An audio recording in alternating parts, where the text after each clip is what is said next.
Tonight, we're diving deep into The Handmaid's Tale.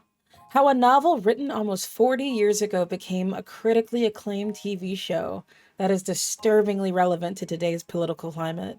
Emotionally devastating a lot of the time, and sometimes downright hard to watch. And finally, I'll give you the rundown of all you need to know before watching My Hero Academia Season 6. This is Did Y'all See That? Okay.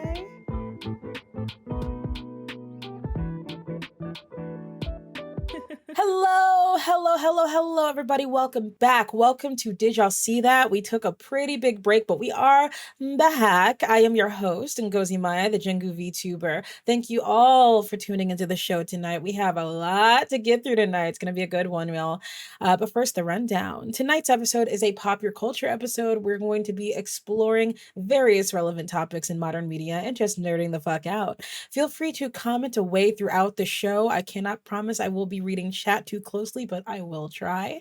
There will be spoilers, folks, in this episode. Podcast listeners, I will verbally warn you when spoilers begin and end. But those watching live, if you see this image up here on the screen, please assume that we are talking about something you might be spoiled on. So I recommend you mute the stream by default and shoot a message in the chat asking what we're talking about. And then once you see this goes away, you're safe. We're not talking about spoilers anymore. With that out of the way, folks, let's get started with popular culture. Ow, you bubs, pop your culture like this. Tell me about it, goes you work that shit. Ow, you bubs, pop your culture like this. Tell me about it, goes you work that shit. Okie dokie. Let's get started with pop your culture. And our first segment in pop your culture is going to be In Case You Missed It. In this segment, I will go over the spark notes of the various notable pop culture happenings in the past month that you might have missed. Starting with Disenchanted. Disenchanted was announced at D323's Expo this year, among a huge swath of other upcoming projects from Disney. Honestly, that entire expo really deserved its own podcast, but it came and went. C'est la vie.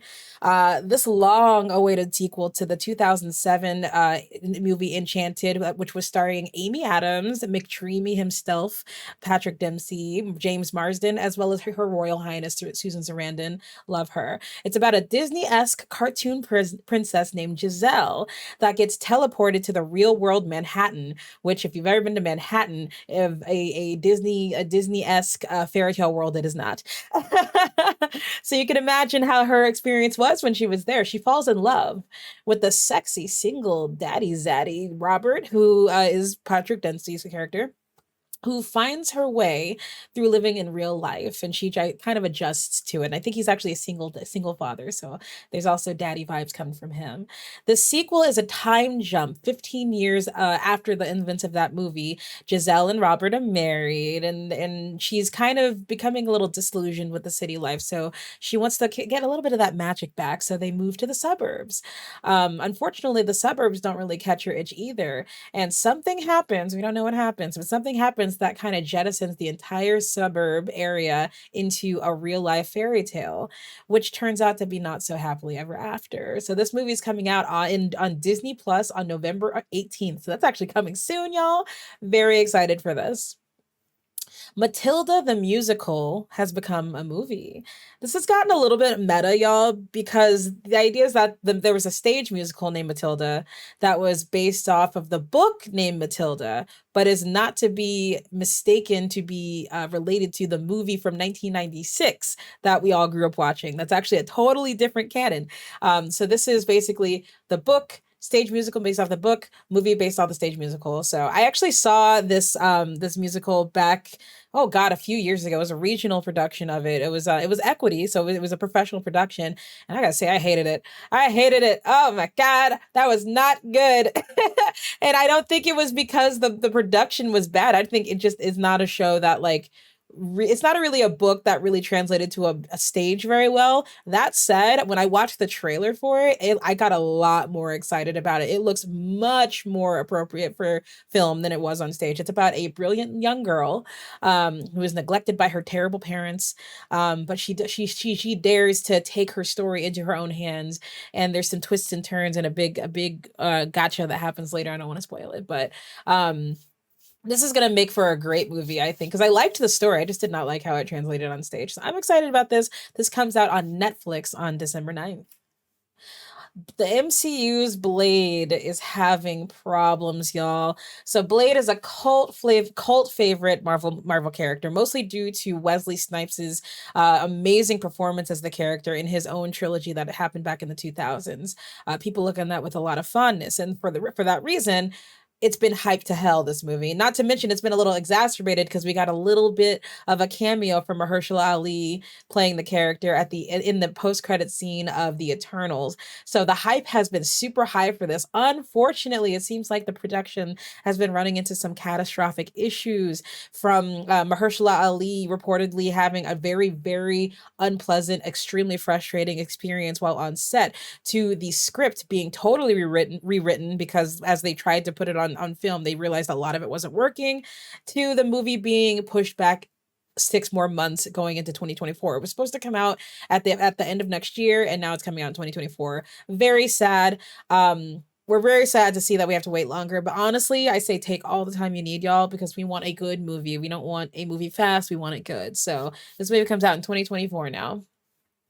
Velma is getting her own adult series on HBO Max, known as the Nerdy Girl of the Scooby-Doo Gang. She finally gets her own spotlight here, and the rest of the gang is there to back her up. Sadly, Scooby himself will not be in the show. Apparently, the showrunners say that Scooby is like a childhood character, and putting him in an adult series would sully it. Because I'm sure they're gonna be like saying like fuck and like cursing, and I know Black Twitter was like, Shaggy better say the N-word because Shaggy's black in it.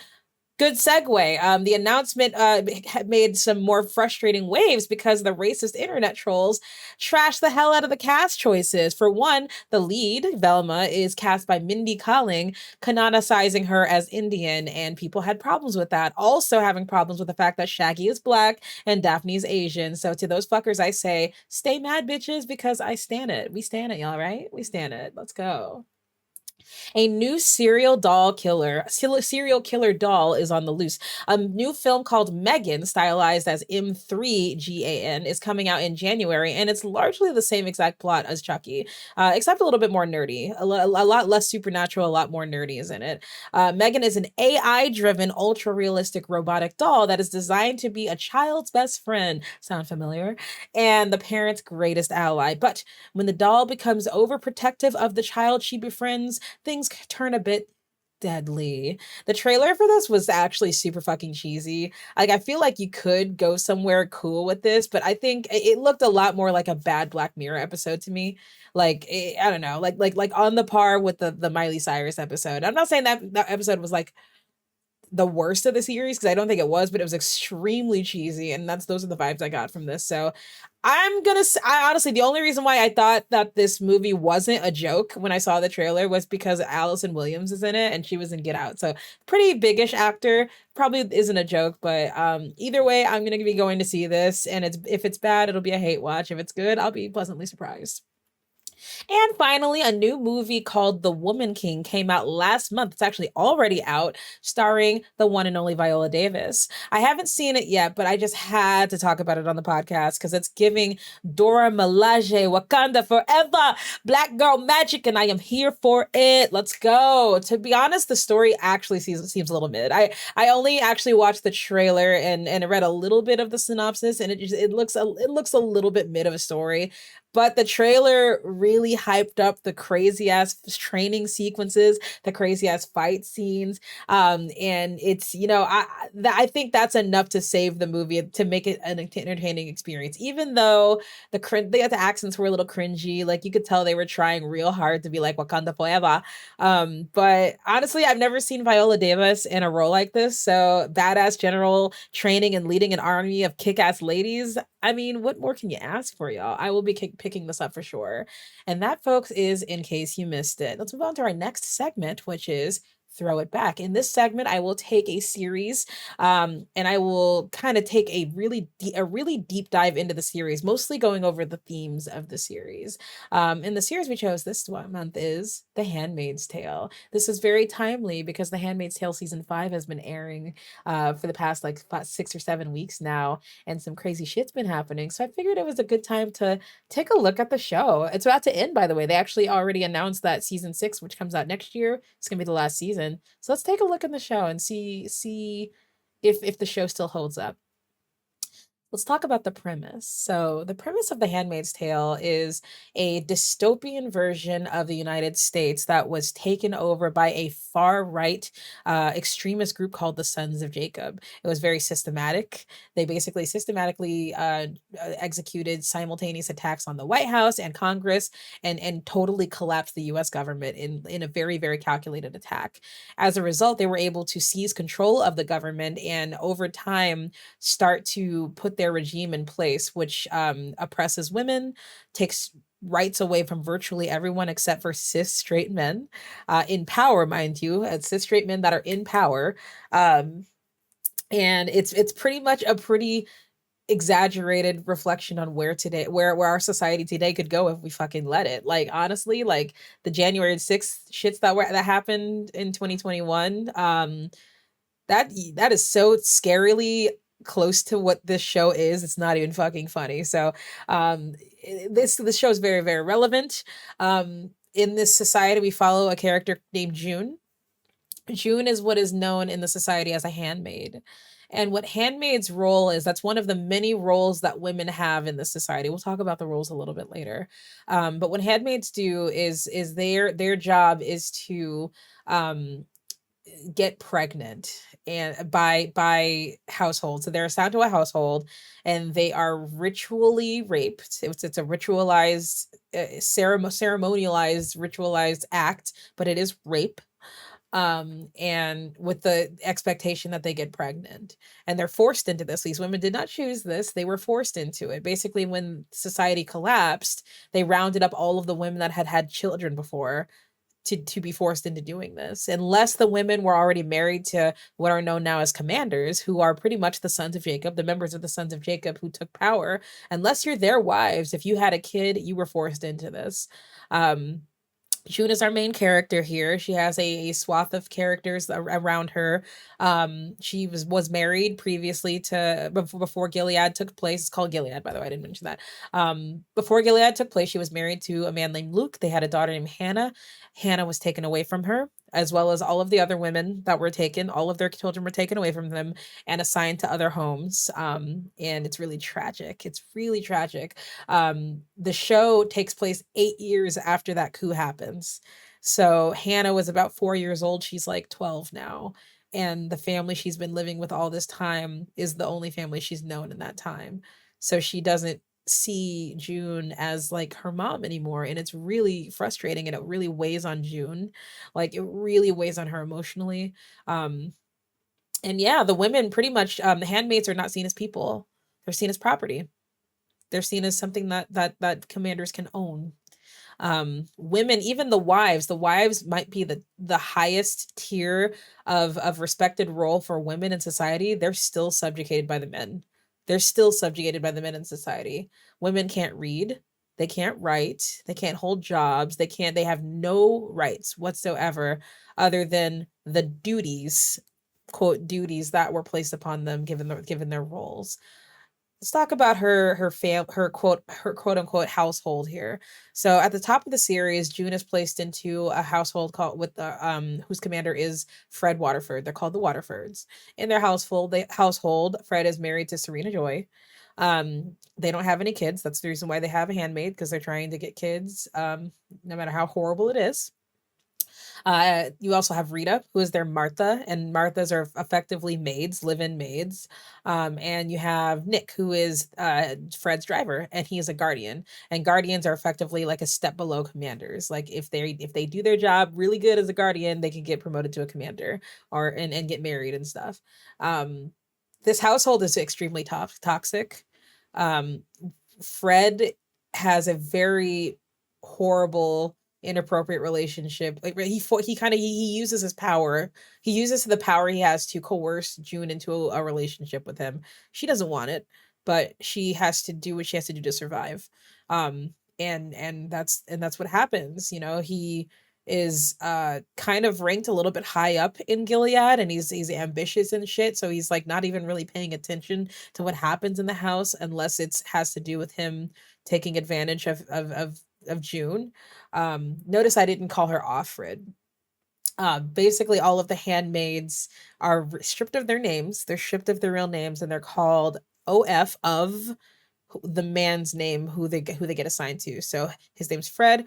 They call her Offred. I'm not calling her Offred. Her name is fucking June. Serena Joy is extremely cruel. She's an extremely cruel person. She knows that, and this isn't even like unique to her. Like the wives in this show are generally very cruel to the handmaids, despite the fact that the handmaids are not choosing to be there. They feel like they're like stealing their men and shit, and it's really, God, just so disgusting how they talk about them as if they're choosing to be there. Like it's just fucking gross. And Serena Joy is kind of like on another level with it because she's just like inherently cruel. She's like she spites it so much.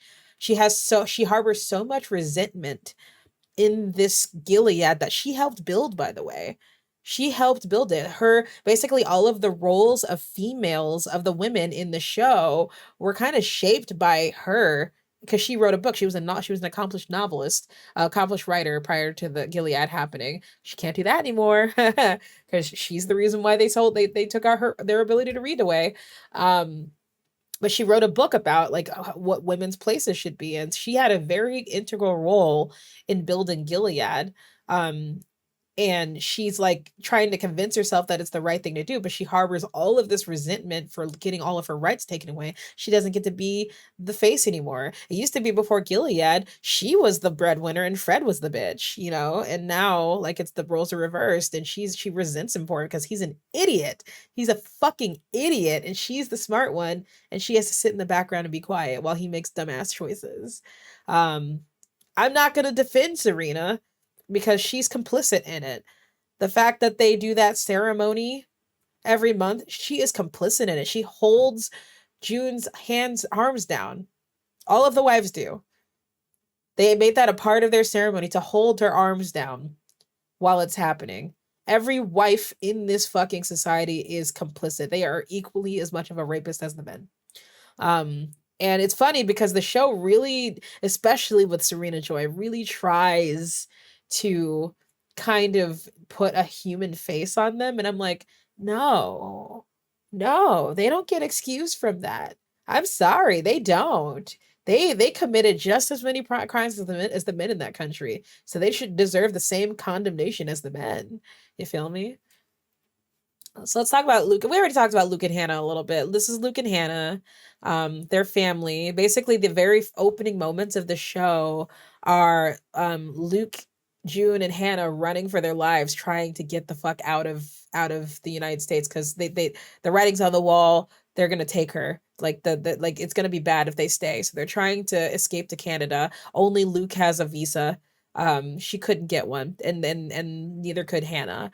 They get captured. Luke gets shot. However, he does survive and he makes it to Canada. June gets captured and is forced into becoming a handmaid, and Hannah is also captured and given to another family.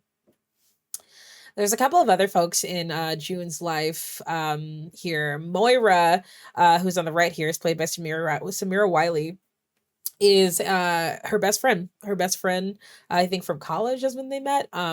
And happened to be in the same Rachel and Leah center as her. So she was also forced to become a handmaid. And she's a lesbian, but she had a kid because she was a surrogate, and because that happened, they forced her into becoming a handmaid, which kind of saved her life a little bit because they see gay and LGBTQ plus people as quote unquote gender traitors, and they kill them. That's the price. That's the punishment for being quote unquote a gender traitor in this world. So it kind of saved her life, which is really dark. That's really dark. But for what life, right? Like you know, it's horrible. It's fucking horrible. And then you have Emily here, who is also forced to become a handmaid, also a lesbian. She was an intellectual before Gilead happened. Like, she was a professor. They killed all the professors, all of the academics in the world, all of the people studying academia and all the smartest people. They exterminated them because they didn't want people getting any bright ideas, I guess. This is so uncomfortably close to where society's at right now, because there's like this stigma against educated people. Like, these all of these ideals that Margaret Atwood pulled and like exaggerated, they're there. They are there. They're just not this exaggerated yet, but I mean they're there. So it's really like striking to see these um God, these connections, right? Aunt Lydia is another pretty important character in the show. Basically the role of the aunts in the show are to train the handmaids into quote unquote doing their duties, and in a very cruelly, mind you. Like, if a handmaid resists, they'll remove their eye or their tongue, or it's really, really fucking horrible. Like, they'll just mutilate them, or they'll castrate them. It's really fucked up. And they just beat these women down with fear and humiliation and degradation until they're obedient enough to be placed in a home. And it's really fucked up. I can only imagine. The show's not super clear on the passage of time, but I can only imagine, like, it's fucked up. Let's talk about how we got here. The coup happens, right? So I mentioned they did a coup, and the Sons of Jacob took over the USA. What you're seeing here is what it looks like now. Bland beige colors. They took away signs, road signs are gone, because women aren't allowed to read anymore. So they took away any quote temptation for them to read. There's no signs on buildings anymore. They're all just pictograms. So the grocery store is called Milk and Honey. It's just a picture of milk and like maybe like a bee or something like that, because women aren't allowed to read. There's armed guardians everywhere with machine guns in their hands, ready to freaking gun somebody down immediately. Like, soon they'll just do it for no reason if somebody's like looking at them the wrong way. It's really horrible. And you see everybody's wearing their designated colors. Let's talk about the roles in a little bit. So what makes up Gilead? Gilead is made up of pretty much the vast majority of the United States, with the exception of a few pockets. Pretty much the very northern part of the United States, the very southern part of the United States, and pretty much the whole West Coast are actually still technically the United States. There's heavy resistance there. Excuse me. And they're pushing back. The US are still holds those areas. There's a couple of hot spots like Chicago, Florida, and South Carolina. Those are pretty much where the war is happening. The war is still happening. And this is 8 years later, mind you. That means there's been 8 years of this war of the people of Gilead trying to push out the remaining remnants of the United States. And they're just not able to, you know the news outlets early on, before it really started getting locked down like this. The early steps they did was they would censor the news outlets, and they would call it security reasons. They would put up roadblocks everywhere and establish like new identification systems that would render your passport useless, so they wouldn't let you leave the country. If you had a passport, you had to get the new identification, which would basically just tell you, no, you can't leave, right?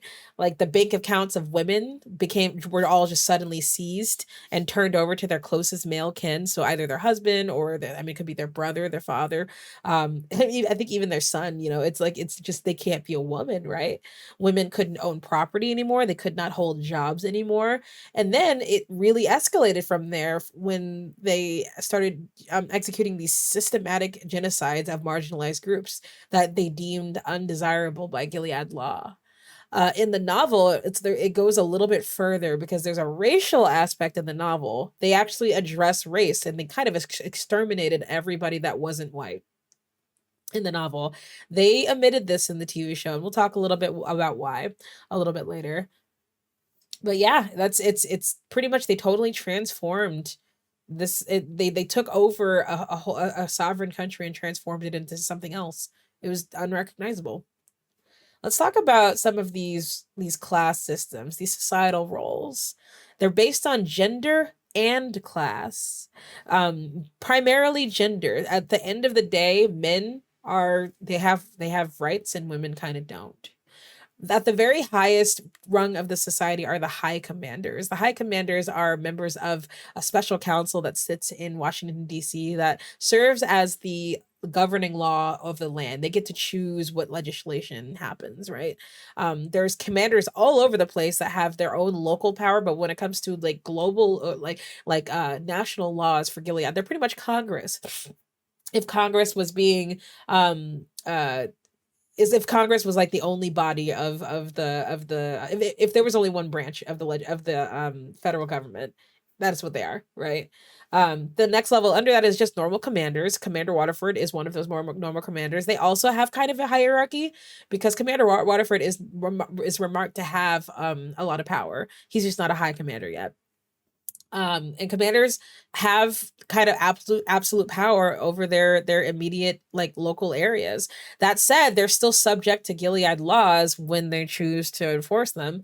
Uh, so, for example, in season 1, there was a commander that had led on a handmaid into thinking they were in a relationship, and they had an ongoing affair, and it got found out, and that commander got his arm chopped off. So, I mean, they're still subject to the laws, like I said, when they choose to enforce them, because a lot of times they just don't. A lot of times they just say, "Oh, it's just hanky panky, blah blah blah." It's very, there's hypocrisy there. We'll talk about that too. The next level under that are the eyes, and the eyes are non-commanders, and they're secret. They're basically the high commanders' spies, and they can be guardians or commanders. But the idea, their job is to report on commanders doing bad things, and not just commanders, but commanders' families and their households doing bad things. They're usually guardians, and guardians are high-ranking men that are not commanders.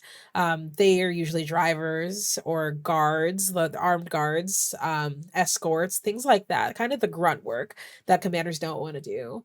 And then finally, there's economen. Economen are pretty much every other man in society.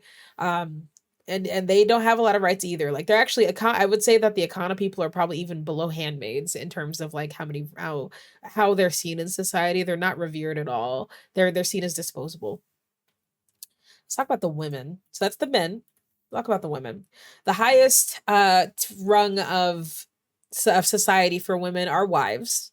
The wives of commanders, mostly. You can be an econo wife or a wife, but if you're a wife of a commander, you have a lot of, I guess, respect, but you still don't have rights. It's weird. For example, Serena Joy, she thought she had power. She tried to band together all the wives to get together and try to convince the men, let us teach our daughters how to read so they can read the Bible. Guess what happened to Serena? They cut her fucking pinky off. So women are very much still even if they have the guys, even if they convince themselves, I'm a wife, I have rights. No, you don't, bitch. You have no rights. Because this is the place, this is the society you endorsed. Fucking deal with it. Below wives, you have Marthas. Marthas, like I said, are kind of like just live-in maids. I think I think they're living. I think Rita lived with the Waterfords. I don't actually know for sure. They didn't really like say. But they like cook, they clean, they do all those things. In fact, if the wife or the handmaid tries to cook or clean, then Martha gets mad because then they're like, "Oh, you're taking my job," you know. And I think they get. I don't know that they get paid. I really don't. There's not a lot of information of how the Marthas like work per se. They seem to have a good amount of freedom. They can walk around by themselves, like they can go, they have to wear these kind of ugly gray outfits, but they kind of have a lot of freedom compared to like say handmaids who can't walk by themselves. They have to walk in pairs. The next rung down are pregnant handmaids, notably pregnant handmaids. They're handmaids, but because they're pregnant, they're seen as precious. They get a lot of extra perks that normal handmaids don't get. Like they can kind of eat whatever they want. Like they can get ice cream if they want to, and they can go outside and they can go on walks and stuff if they're cooperative. If they're not cooperative, they will subjugate them just as harshly as they would any other handmaid. To the point where they will chain if you like refuse to eat, if you refuse to do anything, they will like kind of render you immobile they'll chain you down and give you just enough exercise to keep the baby healthy, and that can just keep you in a dark, dank, chained room for the duration of your pregnancy. um it's horrible. And then I already went a little bit in depth about handmaids, their role in society. They wear red. They're not allowed to, like, make eye contact unless spoken to, or speak unless spoken to. Like, they're pretty low on society's rungs, but the Econo wives are lower than them, and then even lower still are called Jezebels. And Jezebels are effectively prostitutes. They're forced into prostitution. Basically, when a handmaid does a crime that is not forgivable, she has a choice: either become a Jezebel or go to the colonies. Jezebel prostitute, the colony is a certain death, and not a fast death.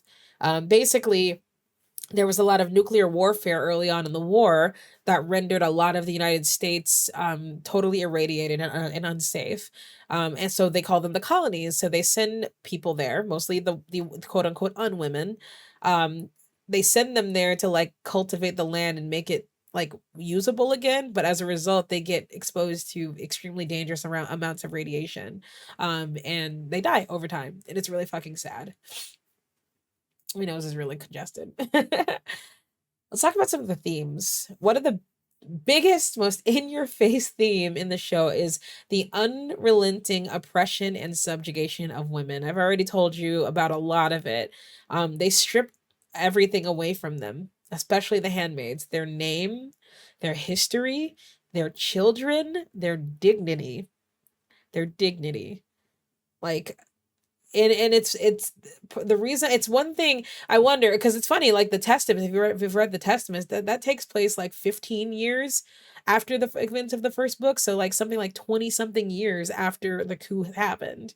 At that point, you have an entire generation of kids that grew up in it, and it's all they know. So in that case, you can argue, sure, that's society. But for this society, these women all had lives in the United States. They had jobs, they had careers, they had families, they had love lives, they had, they had kids, they had sex, they had relatives, they had holidays, they had all of that stuff, and they forced that away from them permanently in a lot of cases, and are expecting them to just conform to this new society of theirs that they've been forced into. That is the wildest thing to me. This is a bit of a tangent, but, like, this Gilead, like, especially this season, they're showing that there's a lot of support from people outside of Gilead for Gilead.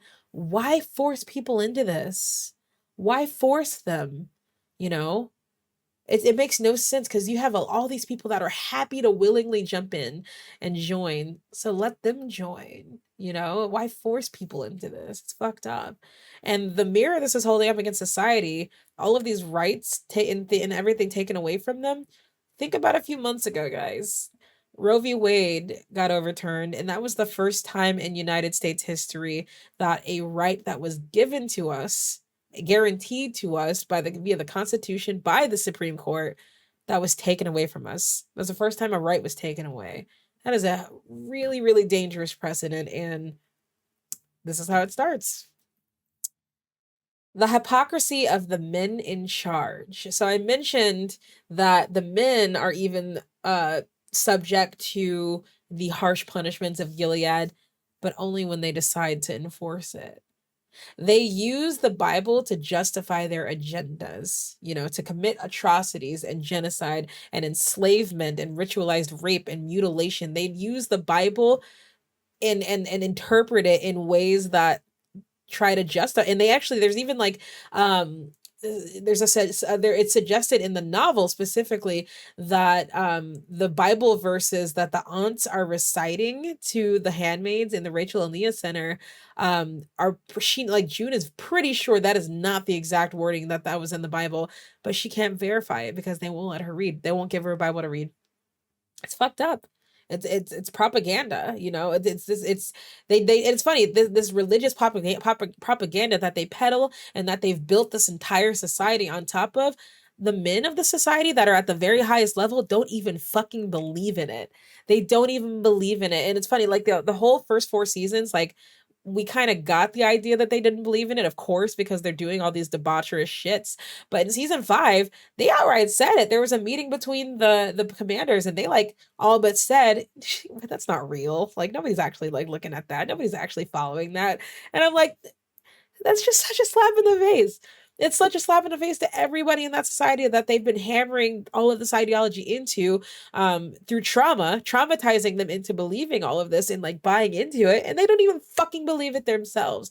Almost every single member of Gilead that's in a position of power breaks the very rules that they put in place.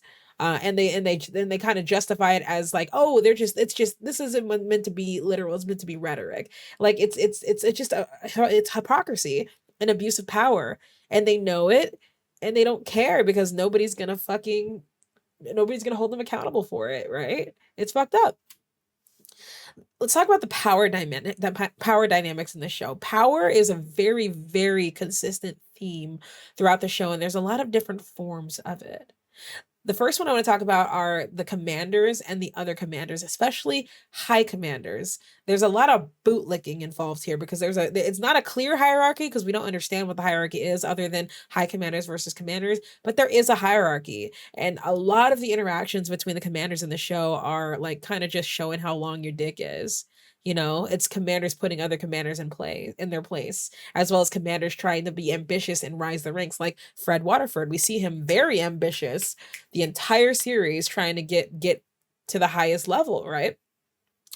So it's very much just like what I imagine like corporate America used to be in the 80s. Like I feel like that's kind of what it is in the show, and it's gross. And it's all like buddy guys, like fucking corporate guys, like rubbing shoulders and like patting themselves on the back while all of everybody else in the society they built are suffering, and they don't fucking care. Commanders and wives have very interesting relationships too. Like the women are supposed to just like serve their husbands, which is like, of course, okay, that's like the right wing ideology, is that women have a place in life. The women are fucking they're conditioned to believe that their only role in life is to be a vessel for children, and that's the will of God. That is what they're meant to believe. That is the belief of this society, is that they're not people. They're just a fucking big balloon that a baby grows into and squirts out, and then once that baby's gone, the balloon is useless now. You know? So it's kind of apparent like throughout, like especially the dynamic we specifically see between Fred and Serena. When they're putting on airs that are like that they're trying to portray as, oh, we're the Gilead couple here, she backs down, she subjects, she's he's the dom, she's the sub, and behind closed doors though she lets him know, like, you wouldn't be here if it wasn't for me, you asshole. Like, my book was the reason why you even got the clout you got. But he doesn't care. He'll acknowledge it, but I mean, what's that going to do? Acknowledging it's not going to give her fucking clout, So it's, it's very much a power dynamic of the man of the house, and the woman serves the man, which is gross. That's fucking gross. The power dynamic between handmaids and commanders, it was pretty like clear from the start that all of the commanders saw the way they viewed handmaids. They viewed them as their own private little fuck toys. They didn't view them as people. They viewed them as a toy that they could have sex with anytime they want. Obviously that's not the case. They're, the women are not choosing this. If they can't say no. If they say no, they could get their fucking hand cut off or something, and the men are abusing this power to kind of just do what they want here. So that's kind of the power dynamic between the handmaids and commanders. Fred and June specifically had an interesting relationship because she kind of somehow made Fred kind of simp for her a little bit. So like she could like say and do things like around Fred that like He would just like, and he would do things for her too. Like he kind of simped for her a little bit. Um, which was a really weird dynamic, and I don't think that dynamic happened really with other commanders and their handmaids. Wives and handmaids have a very, very tumultuous relationship. Like I mentioned before, wives are very cruel. They're very cruel to the handmaids, and they see them as like woman stealers. They see them as like harlots and stuff, despite the fact that they aren't choosing to be there. They're being forced to be there. Um, so they're usually very cruel, and Serena is no different. She was extremely cruel to June. There would be times, even when June was pregnant, there'd be times where she would confine June to her room for like 4 weeks at a time, where June could not leave the room. They would bring the food to her. She has a bathroom, a bed. They would do her laundry, but she could not leave. She didn't see real sunlight for like 4 weeks. That is cruel and unusual fucking punishment. And Serena did that. And I forget the reason why she did. It was something stupid too. It was literally just to exert her power over her. That's like all it's like Serena has all of that resentment built up because of this society she helped build that took away all her rights. The only way she can feel powerful again is if she exerts her power over June, and that's the reason why she's so overly cruel, because that's how she feels like she has some agency back. And that's fucked up, I think. The dynamic changes a little bit with pregnant handmaids, because remember I told you when a handmaid gets pregnant, she kind of becomes like special. They pay closer attention to her. She kind of like can be a little mouthy and say some things that maybe she wouldn't get away with if she wasn't pregnant. Like she gets a little more leeway when she's pregnant. And June uses this too, mind you. Like in season 2, she spends most of the time pregnant, and she kind of tortures the fuck out of Serena. She gives it right back to Serena. So season 2 ends up being more like pretty much a blow for blow, Serena and June exerting their power over each other, and it gets a little exhausting if I'm being honest. But yeah, there's definitely like a power like shakeup when a handmaid gets pregnant. Love is another theme from the show, especially enduring unbearable losses, like the handmaids having to have their children taken away from them and their families probably killed. For all they know, their families are dead. They don't know where their families are.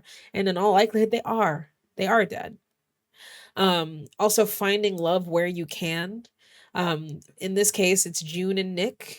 Nick, the guardian, they kind of flirt a little bit as they go. Like they have like a little like passing flirting relationship until Serena Joy propositions them to have sex in order to get June pregnant, because Fred wasn't getting her pregnant because she thinks Fred is sterile. It's another situation where Serena's exerting power on both Nick and June, because they can't say no to her. Because if they say no to her, she can just go to Fred and they can both be killed on the spot. So it's her exerting her power over them. That's why this is like kind of a form of rape, and she gets prosecuted for, no, maybe not prosecuted, but she gets charged for this when Serena Joy, when she escapes to Canada. They charge her for this because this is a form of rape. It's coercion under duress. She like so. The only, I guess, bright side that comes out of it is that June and Nick get closer. They become closer and they start to fall in love with each other. Um, I think that probably would have happened if they weren't forced to have sex, it becomes like a constant in June's and Nick's lives that makes it so that they can wake up the next day, just knowing that he's right there and she's right there, and they pass each other in the hall and they touch each other's hand, and even to this day, all the way up in season 5, they still love each other, even though June's back with her husband Luke, and I'm sorry, I was supposed to be a spoiler alert. Even in season 5, sorry, spoiler alert. June's back with her husband Luke, and Nick actually has a wife too. But they still love each other. Like it shows, the show does a really good job of showing how complex love is. Love may not really necessarily be with one person. You can love multiple people, and that's perfectly normal and perfectly fine. You know, love being the only thing that gives you hope, for example, is another example of the love themes. Luke had faith the whole time. He spent 8 years in Canada as a refugee, just holding out hope that June is alive down there. He would refuse to believe that she died.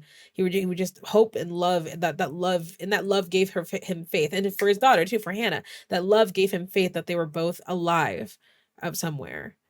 So resistance is another big theme in the show. The will to live and to fight like hell to survive.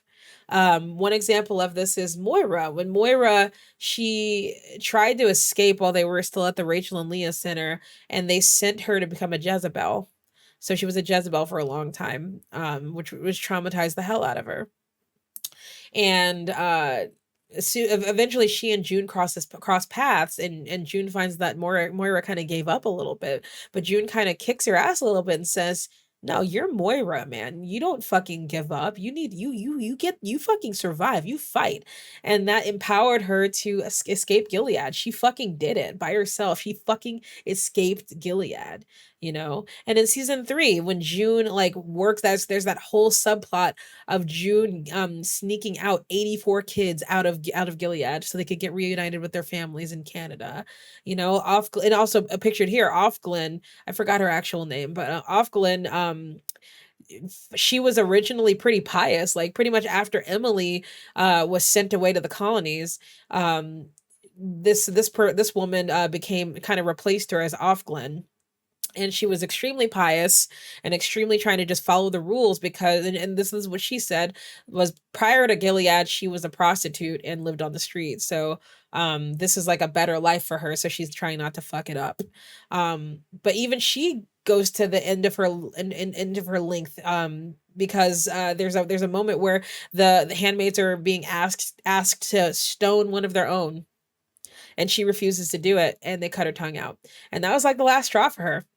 That was the last day. She was like, that's it, bro. Fuck this shit. And she fucking put on a bomb and went and suicide bombed the second Rachel and Leah Center that was being unveiled. And I mean, it's resistance, you know? I think that humans are just naturally there. I don't know. I think that it could be argued that humans are not naturally like subjugating themselves. They like naturally like back away when somebody's oppressing them. I don't think that's true. I think humans are inherent fighters. I think humans inherently fight for justice. And it's a really, really cool underlying theme throughout, especially in the face of like hopelessness. You have to hope and you have to fight, you know, because at the end of the day, what is the saying? You'd rather die fighting than live your life in chains. I'm butchering that statement, but it's something like that. It's like, you know, living isn't the same, surviving isn't the same as living. You know, I've said this before. Surviving is not the same as living. You know, if you can't live with yourself, then you need to do something about it. And there's a whole underground resistance movement called Mayday, that gets whispered around, Mayday, Mayday, Mayday. And we actually find out later in the series, there was no actual like unified resistance named Mayday. Mayday was just the name that they gave anybody that resisted. So if you resisted, you were Mayday too. And I thought, oh God, I got really emotional when I saw that. That was a really emotional moment. Another theme is recovering from trauma. It's an extremely traumatic show. A lot of really fucked up shit happening to a lot of people. So it begs the question, how does one recover from trauma when they experience new trauma daily? All of the handmaids like trying to like cope with the fact that their children were taken away from them, and then but they're still like fucking subject to trauma and abuse that day too. It's really horrible. And then to the refugees that escaped Gilead after it took over, they have to now readjust to normal society after spending 8 long years, day after day, trauma after trauma after trauma for 8 years, and then suddenly having to readjust into normal society. It's jarring. It's jarring.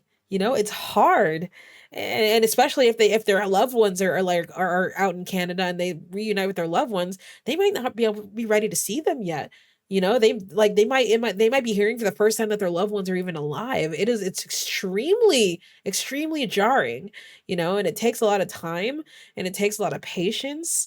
And I really like that the show really takes its time with that. It really takes its time with this process. It's a process and it's different for everyone. What the show lacks. Let's talk about what the show lacks a little bit. So I mentioned earlier, the show, despite the fact that it is depicting an extremist far right regime that's taken over what's formerly the United States. There's no racism in the show. And that's weird. That's a weird choice. And that's a debate that has happened many, many, many, many times. And it turns out the showrunners decided against it because, like I said, the novel, the Handmaid's Tale, written by Margaret Atwood, they were very much racist. The Gilead regime, and they exterminated all the black people. Oh, correction, they actually technically said they quote sent the black people away. Well, you know what the fuck that means. You know what the fuck they did to them. So apparently the showrunners felt that this kind of subject matter could not be a story. It could not be a story that could be told with an all-white cast. That would have been arguably worse, optic wise. And maybe they're right, honestly. Maybe like this would have felt a lot worse if like everybody was white. Um, it's already pretty bad, so it's like kind of like putting a turd sandwich on top of a turd sandwich. Like it's gonna be bad regardless, personally. So I don't know if I totally buy that reasoning, but it is what it is. It's the choice they made. That said, I'm glad they. I mean, we got some great fucking performances. Like what's his name? OT Fagbangle. He plays Luke, and then Samira Wiley plays Moira. There's a lot of like people of color in the show that have given extremely good, extremely amazing performances. And quite frankly, if they would have stayed true to the book, we wouldn't have had them. So I guess I can't be too mad at it. I also feel like the show is a little bit too siloed, especially this late in the series. Like Gilead is too siloed. We're focused so harshly on Gilead, and we've been that way for like. Thankfully, now in season 5, we're kind of venturing out of Gilead and spending a lot more time in Canada, which is an improvement because the first pretty much 3.5 seasons, it was all about Gilead, and it got punched into our head like all about Gilead. And I'm like, okay, we get it about Gilead, but how does the rest of the world see Gilead, or even the rest of Gilead? We kind of, excuse me, spend most of the series in Boston, you know? And we spent a little bit of time in Washington, D.C. What about the rest of Gilead? We spent a little bit of time in Chicago, but we don't really get to see like any of the actual warfare that's happening there. We don't really, we don't even really get to see like a lot of the politics that are happening in like say like the macro level, like in Washington. We got to a little bit toward the beginning, but now we kind of don't, you know. Also, how was the world's economy affected by the collapse of the United States? Like the United States dollar, the US dollar is like the cornerstone of the world economy, and it holds the biggest world reserve in the world. So like it naturally, if the United States collapsed, and the dollar went away, that would probably totally fucking collapse the world economy. But like, it's not, there's nothing mentioned on that at all. Also, what is the rest of the world doing to help those in captivity in Gilead? In season 5, especially, it feels like they're kind of retconning a little bit on a choice they made early on. In season 1 and 2, it was uncovered that there were like hundreds of letters, or maybe just dozens of letters that women in the Gilead, like handmaids, Marthas, Jezebels, all wrote letters about their experiences and their lives, saying, "Don't forget us. This is who I am. This is my name. Don't forget me. I have a daughter. I have a husband. They're in Canada. Please let them know about this." And those letters eventually make it to Canada, and they publish them on the internet. And immediately the world has immediate backlash against Gilead in season 2. Now in season 5, it feels like they kind of totally retconned that, and now we have no real idea of how the world is perceiving Gilead. It feels like it's like a North Korea situation at this point, where Gilead has just closed its borders and not letting any information out, and the world is just kind of like having to surveil them and line up at their borders and stuff. It's interesting. I really would like them to focus more on that. I want to know what the world thinks. We know about what Gilead thinks, and we know about what Canada thinks. Show us what the world thinks about this. There were a couple of little snippets mentioned here, like I guess Germany wanted to make sanctions against them, and the UN made sanctions against Gilead, and Britain was increasing the number of refugees that it was letting into their country. But they're all just like snippets here and there. I want to know about it. I want to know about it. You feel me? And then finally, I would like them to establish a clear motive for Gilead. You know, as a country, do they just want to exist as a country on their own? Are they trying to open up their borders to other, like, to be able to do trade with other countries? Are they trying to spread their ideology? It sounds like maybe in this season, because they're trying to make like an embassy in Canada to like spread the word about Gilead. Maybe that's, you know, are they trying to do that? Like, it's not really so super clear what the motive of Gilead really is at this point. So these are things I'd really like to see the show expand upon. Um, so yeah, this is the show, man. It's still good, I think. I in season 5 so far, like especially the episode I just saw today, it's going in a pretty cool direction, I think. They're making a lot of interesting choices with characters like Serena Joy and June. Like the dynamic between them is extremely dynamic. It's a very dynamic. It's a dynamic, guys. It's just ever changing. It's ever changing. Like as soon as I come up with a determination on those two, like the show does something that makes me kind of like totally change, and I'm like, it's very interesting. I recommend you guys watch it, get caught up. Season 5's looking really fucking good, and season 6 is the last is gonna be the last of it. And that, folks, is Throwback. Let's move on to our final segment of the night, previously on. In this segment, I will bring you up to speed on everything you need to know before watching a movie or show or playing a video game. And this episode, we are looking at My Hero Academia. My Hero Academia season 6 premiered about 3 weeks ago, so we're about three episodes in, and it is nuts so far, I have to say. So let's get y'all fucking caught up on that. Starting with our protagonist. Pretty much the show is about heroes and villains. Suddenly, one day, people started realizing they have superpowers, and for a while, chaos kind of delved into, or chaos, excuse me, society kind of delved into chaos a little bit because there were no laws around superheroes, and that's kind of when supervillains started coming up. So then, and also superheroes started coming up. Eventually, they decided to legislate them and make superheroes kind of state-sponsored superheroes, like they're ranked and everything, as well as state-sponsored high schools for cultivating superheroes, like the one in this show is called UA. We follow a character named Deku here. So Deku is not his actual name. His name is Midoriya, Izuku de Midoriya. But his hero name is Deku, and apparently Deku kind of means stupid in Japanese. And his nickname came from a childhood friend named Bakugo, that very, I guess you could say affectionately, not really, called him that. And so he's just like, you know what? I like that name. I'm gonna make that my hero name. So his name's Deku now. He basically was born quirkless, but he still wanted to be a hero. It's like the one thing he wanted to do in his whole world and his whole life. And he was brave to the dickens, even though he didn't have any powers. He was so brave. There's a moment really early on in the show, like the first couple of episodes, where so basically, first of all, there's a big kind of Superman-esque hero named All Might, who's the number one hero. So background on him, we'll get into him a little bit later, but you just got to know who he is for this story. Basically there's a villain and he captures Bakugo, and Bakugo's like has his hands trapped, so he can't use his quirk to get out.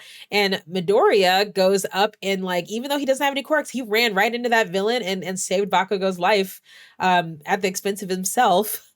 He got hurt himself, but he saved Bakugo's life, and All Might witnessed that and realized this kid is worthy as hell of having power. So All Might took him under his wing and realized and revealed to him that I have to pass my power onto someone else, and I choose you.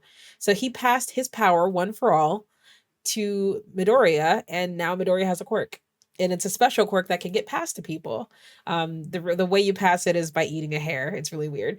And that's Midoriya, and basically the show follows his journey to trying to his best to become, or actually no, his journey to becoming the number one hero. It's narrated in him in past tense, so apparently later, I guess in time, he does become the number one hero, and the show just kind of chronicles that journey. So Deku is our protagonist.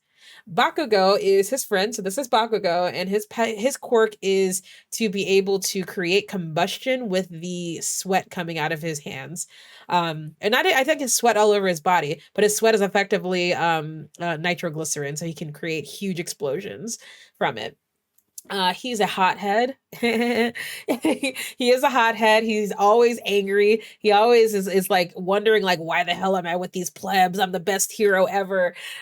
He's by the way, he's a fan favorite. Everybody loves Bakugo. And yeah, his quest is also to become the number one hero. He knows about Deku's secret. He knows about One for All, and he still says, I'm gonna beat you anyway, even though you have All Might's power. So it's a very interesting love to hate relationship between the two of those. And I think they both, even though Bakugo is kind of mean to Deku all the time, I think he actually genuinely cares about him. Todoroki is a really complex character in the show. He has two quirks. He can control ice with the right half of his body and fire with the left half of his body, and this is intentional. His father's name is Endeavor. He's a number two hero who eventually becomes the number one hero, and he kind of used to be a really shitty guy. Endeavor. He basically took his wife. He picked a wife based on her power so he could kind of do eugenics and make the perfect superpower kids. And he tried like four times until like he got the right kid. And Todoroki's just like the right one now. But I mean, he has like really strained relationships with all of his other kids because they're just like, fuck you. You were just breeding us to make a fucking like a mega superhero, you ass. And so a lot of season five, last season was like spent with him trying to like repair those horribly broken relationships. But as a result, Todoroki fucking hates his dad. He fucking hates his dad. And for a long time, he would refuse to use the fire half of his body in spite of his dad. He does now, though. And that's Todoroki. The rest of Class 1A, I won't go over in depth. All you really need to know is kind of their names and their quirks. They're going to come up. That's the biggest thing about this show is all of it is very much about throwing a whole bunch of fucking heroes in your face, and you got to try to remember at least what they look like. I forget names too. It took me literally 5 seasons to actually start memorizing these names in Class 1A, and then they threw Class 1B in there, and I'm like, I don't remember any of them shits. But all you need to know about is Ida, who is actually not pictured here, and his quirk is to be able to run really fast. He's got like combustion calves that make him run at super speed. Kaminari, who is the blonde guy here, he's able to absorb electricity and I think redirect it too. Kirishima is the redhead guy here. He's got an ability to make his skin really, really, really fucking hard, and so he can be really super, super, super strength. Then you've got Shoji here, who is the kind of Kakashi looking motherfucker over here.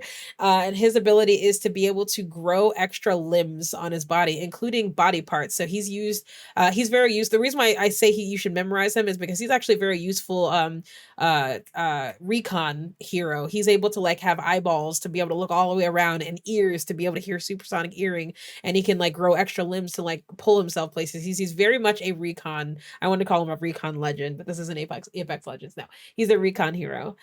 Jiro, who is the very emo looking girl to the far left here, she also is a recon hero. She has the ability to put in like these ear jacks that come out of her ear into the ground, and she can hear from miles away. She can like feel vibrations in the ground from miles away. So she's also a recon hero.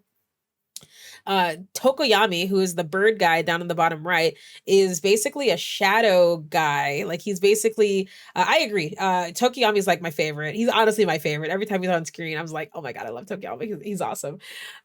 He's got a basically kind of like a bird shadow spirit that's attached to him, that he can kind of leverage and use to his whim. That shadow spirit can also like go ahead of him and like do recon too. He's a really, really, really good hero. His quirk is really fucking good.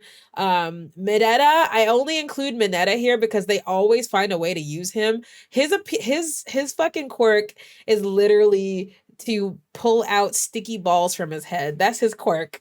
And they're really sticky balls. That's it. That's his quirk. And I'm like, that's a dumb quirk. And I don't know how the fuck he got into UA off that quirk. Him amongst others, by the way. There's like a lot of other people in Class 1A. I'm just like, how the fuck did you get in this into this hero course?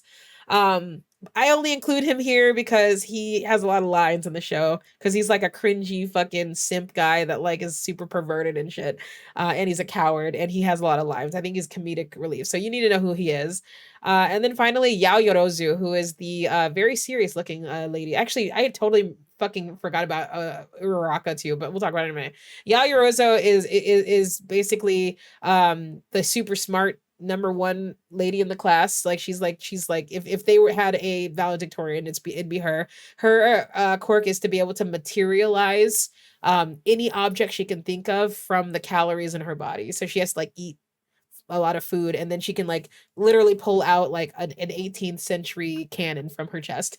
And then finally Ochaku, Uraraka on the top left here is basically Deku's like love interest kind of, although they kind of like abandoned that plot line a little bit. I don't know if that's ever going to come back, but her quirk is to be able to eliminate gravity from anything she touches. And that's class 1A. And then class 1B, I ain't going over these motherfuckers, but just know that they're going to be in here too. That's class 1B. I do like this guy. I forgot his name. No, he's got a funny name.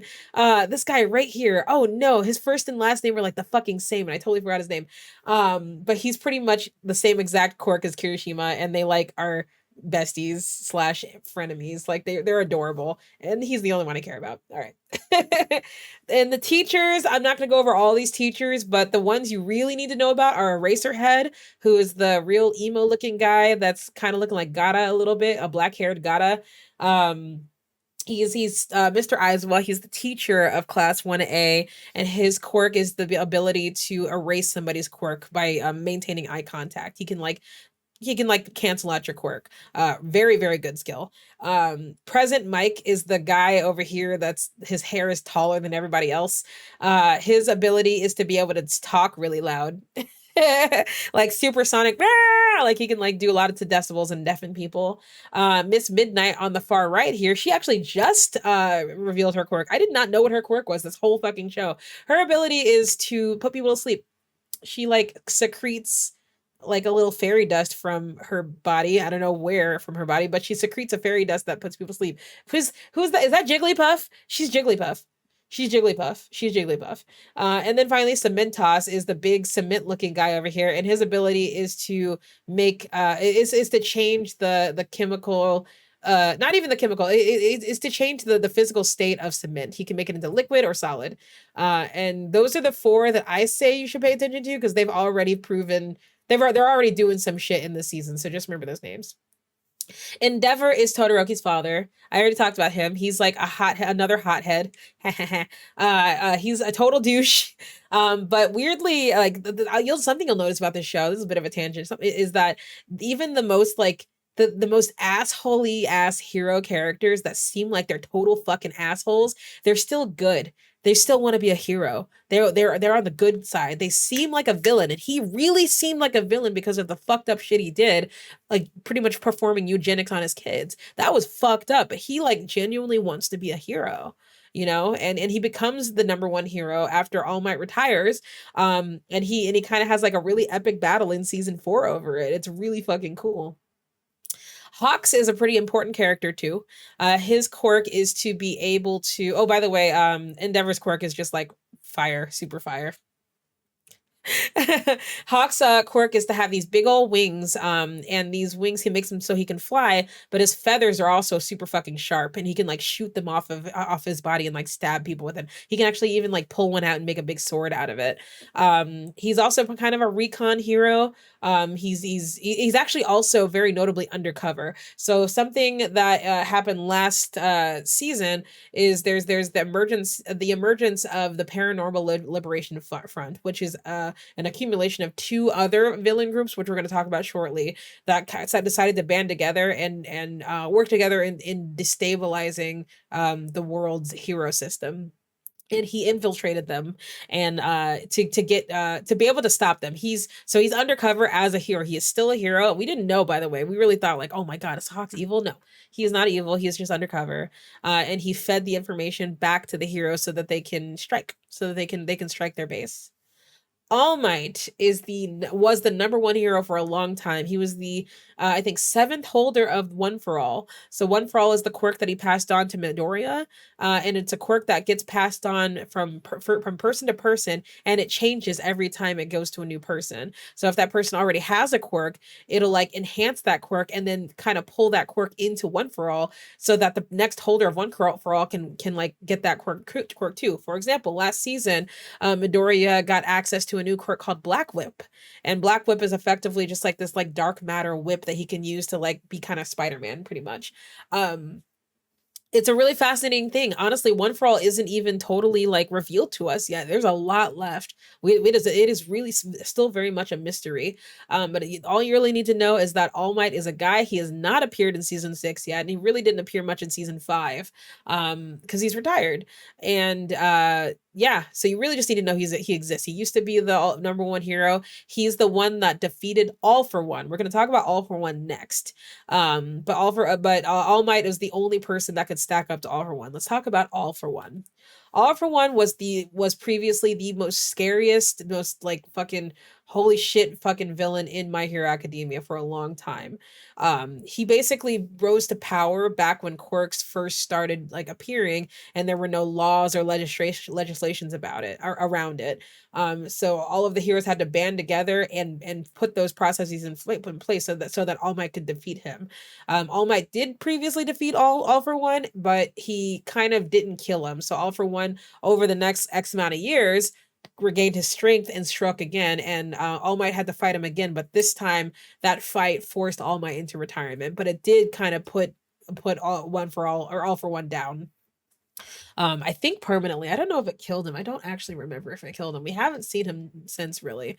But basically, All for One's whole ideals are that heroes are unnecessary and chaos is the way to live life, you know? So he cultivates the League of Villains and stuff, and he cultivates and he kind of raises Shigaraki. We're gonna talk about Shigaraki in a couple of minutes, in a couple seconds. But he's basically just a super fucking villain that wants the end of heroes. Let's talk about Shigaraki. This is a very important character, guys. This is our main antagonist for this season. He is the leader of the Paranormal Liberation Front. His quirk is to be, oh, by the way, sorry, All for One's quirk is to be able to take everybody's quirk. He can take people's quirks and actually give them to other people. Shigaraki's quirk is to be able to disintegrate matter. He can disintegrate matter by touching it, and as of last season, he can disintegrate matter touching matter that he's disintegrated. So if you're standing on the floor in the same room with him and he disintegrates the floor, you get disintegrated too. That's his quirk now. He's extremely dangerous. He's extremely evil's the wrong word. He just wants power and he wants to crush heroes. You know, he founded the League of Villains because of another villain named Stain, who was fundamentally against heroes for his own philosophical reasons, but he got defeated. But in his name, they built up the League of Villains, where all of these people just rejected heroes and wanted them gone. And he became the de facto leader. And as of last season, he became the leader of the even bigger Paranormal Liberation Front after a huge showdown between the two main groups, and he won. The Paranormal Liberation Front is the accumulation of those two groups, and these are all of the lieutenants. They're basically all of the lieutenants from the League of Villains and what is the other one? It's called the Meta Liberation Army, and they kind of combined rallying behind Shigaraki, and their numbers are huge. It's funny, the League of Villains numbers actually weren't that huge. It's just like 10 guys, but the Meta Liberation Army is that what it is? Yeah. The Meta Liberation Army. We don't use that term anymore, so I keep forgetting about it. The Meta Liberation Army had like numbers. They had like hundreds, maybe thousands of fucking villains, and Shigaraki just like smacked all of them and then took control of them. So, yeah. The Meta Liberation Army was kind of a more organized version of them. They have the same goal in that they want the Society of Heroes to collapse, but they're more organized and a little more political. And they're led by a guy named Redistro, and Redistro is basically his ability is to be able to kind of become a Hulk. He can kind of become a Hulk, and he's defeated by Shigaraki in the last season, and that's the reason why he yields and decides to rally his entire forces behind Shigaraki. Gigantomachia is another character you should know about. He used to listen to Redistro. He only listens to people. This is important. He only listens to the person. He will only take orders from the person that beat the last person that was his keeper. So for example, he was listening to only Redistro. Shigaraki kicked Redistro's ass. Now he only listens to Shigaraki. keep that in mind, because I think that's going to come in mind. That's going to come around later. But he's pretty much a really big, scary dude that is super fucking unstoppable. If Shigaraki sicks him on somebody, like, they're fucked. So also worth noting that the last time we saw Shigaraki is that he that's a spoiler. Never mind. Never mind. Forgot I just said that. League of Villains. The ones you really need to know about, these two on the left, I forget their names all the time because they're super fucking mid. You really just need to know about the three on the right. The girl, her name is Toga. Her quirk is the ability to transform, shapeshift into anybody whose blood she takes. She takes their blood so she can turn into them.